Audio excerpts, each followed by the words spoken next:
मेरी बात सुने, मैं हूँ सब इंस्पेक्टर, महीना का 70,000 रुपया ले रहा हूँ मैं, ठीक से। ये जो टूची पूची गाड़ी है ना, ये मेरे घर आके खड़ी हो जाए। अच्छा। समझ में? हाँ ठीक है। कर अब आपका जमीन वहाँ टिक रहे हैं कि? नमस्कार, मैं हूं प्रवीण गौतम। दोस्तों, वीडियो में आपको सबूत के साथ दहेज प्रथा की एक ऐसी कहानी दिखाएंगे जो समाज की कड़वी हकीकत को बेपर्दा करती है और जो आजकल घर घर की कहानी होती जा रही है। आपको पूरी बातचीत सुनाएंगे। बीएसएफ में सब इंस्पेक्टर सोनू और जिस लड़की के साथ उसका रिश्ता तय हुआ था, दोनों की पूरी बातचीत आपको सुनाएंगे दहेज को लेकर। साथ ही लड़के की मां और लड़की के भाई की बातचीत भी दिखाएंगे कि किस तरह लड़के की मां लड़की के भाई को खरी खोटी सुनाती है दहेज को लेकर और जिसके बाद रिश्ता टूट जाता है। पूरी कहानी सिलसिलेवार तरीके से आपको बताता हूं। दरअसल महेंद्रगढ़ के पास है आकोदा गांव। वहां की लड़की रिंकू की शादी पास के धनौंदा गांव के सोनू से तय हुई थी। सोनू बीएसएफ में सब इंस्पेक्टर है, 70,000 रुपए सैलरी लेता है और शायद इसी बात का घमंड सिर पर सवार हो गया। 20 नवंबर को रिंकू के घर वाले लगन लेकर सोनू के घर जाते हैं और उसके बाद जो सामान दिया गया, जो गाड़ी दी गई और जिस तरह का सामान दिया गया, उससे नाराज होकर बीएसएफ सब इंस्पेक्टर लड़की को क्या कहता है, जरा सुनिए। हाँ बोल। फोन क्यों काट दियो? पापा था, बोलिए। हाँ तो ये बताओ, ये भी इतनी बेइज्जती कर रहा तो बच्चे तो और भी बेइज्जती करो। एक बात बता, मेरे तनु बता। क्या चीज में पूछी थी के ना पूछी है? के पूछ नू बता पहले मेरे को। हम शर्म का डिग ना पूछी के पूछी तने ते तो बताई ना थी। के बताई थी? के बताई थी? सारी हिंट दी थी, कोई तो बात ना हो या मामला में। के बात कर रही है? ते तो बात बताई ना थी। मतलब तो के बोली थी? के बोली थी?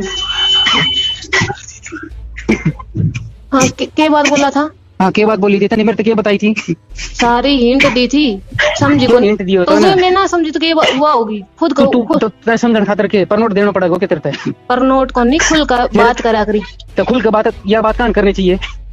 आप ना करनी चाहिए। तने मेरे तो पूछी थी करेटा के रहे, मैं तेरे को के बताई थी? करेटा बताई थी कि ना बताई थी? ना बताई थी। उसके बाद तुमने टाटा हेरे बताई थी ना बताई थी? अच्छा है, हम और आगे खुल के बात होगी। तो फिर ना गाड़ी उनकी जगह करेटा जगह दे रहा था, वो में क्या दिक्कत कौन सी? या मेरी बात सुने, मैं हूँ सब इंस्पेक्टर, महीना का 70,000 रुपया ले रहा हूँ मैं, ठीक है। ये जो टूची पूची गाड़ी है ना, ये मेरे घर आके खड़ी हो जाए। अच्छा। समझ में? हाँ। अरे देनी थी ना तो कहीं का दे दियो। कह क्यों दे दियो? हाँ तो तुम्हारे क्यों दे दो फिर ये चीजें हैं?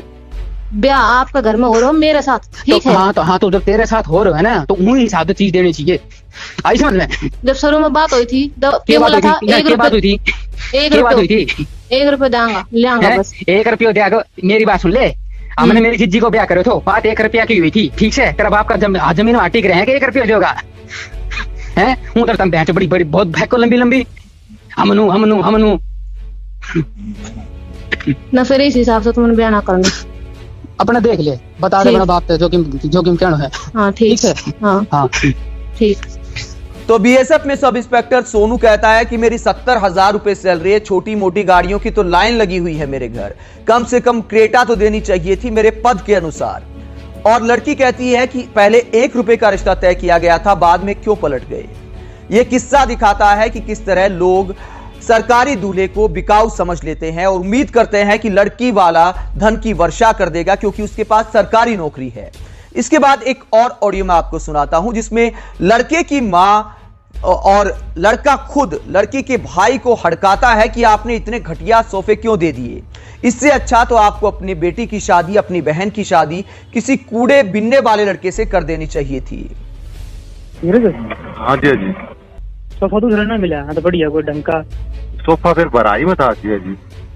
भराई में पड़ा रहता भराई में। ये एक बात बता, भराई करी सोफा ने दी है की शक्ल और बेड तो और ढंग को बेड ना मिले तुमने यार। वो जिस पसंद कराया था वो भी पसंद कर हमने कर दिया। अरे जिज्जी ने इसको लखन है, जिज्जी ने भी वो तो कूद के फाइनल करी थी हमने तो। धोखा कर दिया तुमने, सही बता रहा हूँ भाई। जी जी देखो बस के बता, मैं क्यों तेरे भाई बहुत धोखा कर दिया, आत्मा रो रही है भीतर तो भाई। हम उसी जी हम तो एक किस्म को धक्को मार रहा छोरी का जन तो पड़ोसी है की हो कर रहा तो ये सामान देख ले, मेरा घर में सब की नीचे खाली मैंने बेरा नहीं थी, मेरा सामान उल्टा लगवाई थी। मेरा घर में सब की नीचे बेच सका सामान ठाई ले मोसी सारी चीज हमने जी तक पूछ के फाइनल करके जब करी थी नहीं जब सरकार में गुंजाइश नहीं थी तो कमी दे दियो कागज तो गुनिया के तब नौकरी वाले को देखा था इसे हम सारी डाल बर्दाश्त करे बैठे हमारे गाँव में नाक कटाई दियो गाँव में ये 2 छोरा लगे थे उनको मार के पीछे नहीं तो आए थे अरे काले आए थे पुलिस में से वो निकिता तो भी बोलन जोग ना छूटा हमने ना दे एक तो अभी 16 की याद आई सांगी लो की ये तो मांग मांग के ले ली और हमने नु कह दी ना करते नारे से तो हमने गाँव दे के धरती में मार दिया। तो मोशी जी यह बात तो आप अगर मतलब ये चीज पहले हो जाती ना तो हम अपनी तरफ तक ठीक है हमने तो छाती मुक्को मार दिया ठीक है। दोस्तों इस मामले के बाद 22 नवंबर की शादी थी लेकिन बारात लड़की के दरवाजे पर नहीं गई और लड़की वाले इंतजार करते रह गए। बारात दरवाजे पर नहीं आई तो उसके अगले दिन महापंचायत हुई और उसके बाद केस दर्ज कराया गया। सारे सबूत ऑडियो में सामने हैं। मां और बेटे के खिलाफ केस दर्ज कर लिया गया है और अब बीएसएफ में सब इंस्पेक्टर का जो पद लड़के के दिमाग पर सवार था उसकी हेकड़ी निकलने वाली है और अब नाम रोशन हो गया। अब पूरे देश में थू थू हो रही है और बीएसएफ की वर्दी का भी अपमान किया है एक तरह से इस लड़के ने दहेज मांगकर।